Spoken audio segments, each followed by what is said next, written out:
Hello guys! For today's video, ayan, magluluto tayo ng milk tea, charot. Magluluto tayo ng milk tea, charot lang. Ayan, magluluto tayo ng laswa, ayan. Dahil may sipon tayo, so, kailangan natin ng sabaw, higop-higop, ayan. So, maya, tingnan nyo guys ha. O, tingnan nyo. So, ayan guys, tingnan natin. Also, since nagkulo-kulo na ating water, ayan, so, ilagay natin ang ating, of course, ang ating hindi mawawalang si kamatis. Ayan, si kamatis. Ayan, ang aking mahiwagang kaserola ay ito ay 10 taon na. Ayan, 10 taon na siyang nagtitiis. Ayan, so kamatis. And then, idagdag na natin ang ating, ayan, ang mabango nating sibuyas. Sibuyas, guys. Guys. Ayan. So, pakulo-kuluan lang natin. Ayan, tingnan nyo po ulit ang aking mahiwagang kaserola. Ayan, so, dahil nilagay na natin ang ating kamatis at sibuyas, of course, hindi mawawala ang panlaban sa mga aswang bawang. Ayan, so bawang guys. Pampabango lang, ayan, bawang. Ayan, so dahil guys, ang ating mga mata ay malalabo na dahil tayo ay nagkakaedad na. Of course, kailangan natin ng kalabasa. Ayan, squash, kalabasa. Kalabasa guys.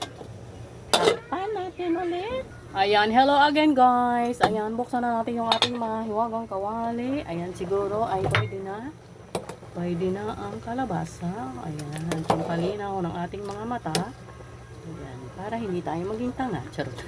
Ayan, so ilalagay na natin ang sitaw, pamparayuma. Ayan, sitaw. Ano to guys, famous to sa aming mga Ilonggo.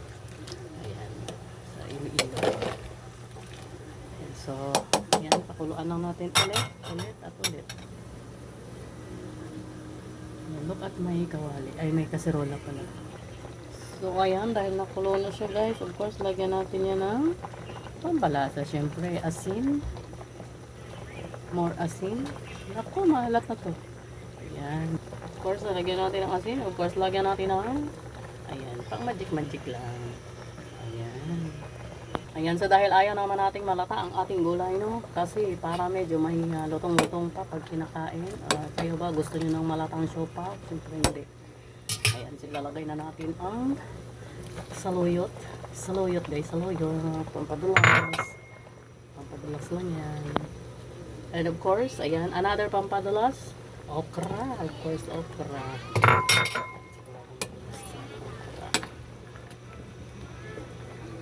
Of course, para matapos na, kasi nagugutom na ako, ilalagay na natin ang, ayan, ang ating alugbati. Favorite alugbati. Ayan, push lang natin, ganun. Push lang. Wow. Looks yummy. So, tinikman na natin yan guys, okay na siya. Okay na.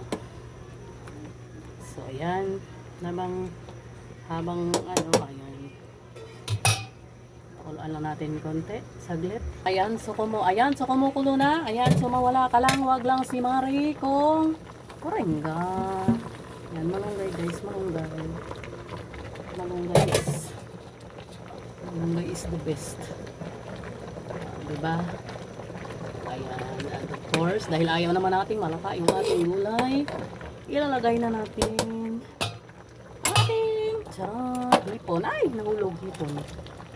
Hipon. Marami isa pa, nahulog siya. Ay, yummy. Ayan. So, mamaya ulit. Ayan, so open. Tikman na natin ang ating wow. Ayan guys, so huwag natin masyadong i-overcook yung shrimp kasi para hindi maano yung kanyang lasa, hindi mawala yung kanyang natural na lasa. Ayan. So I think it's better to tikim now. Tikim.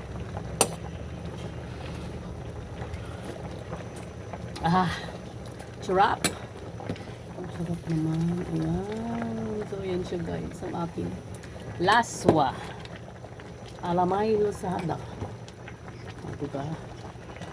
Ayan, so pwede na to. Pwede na to. Kain na na. Pwede na, pwede na.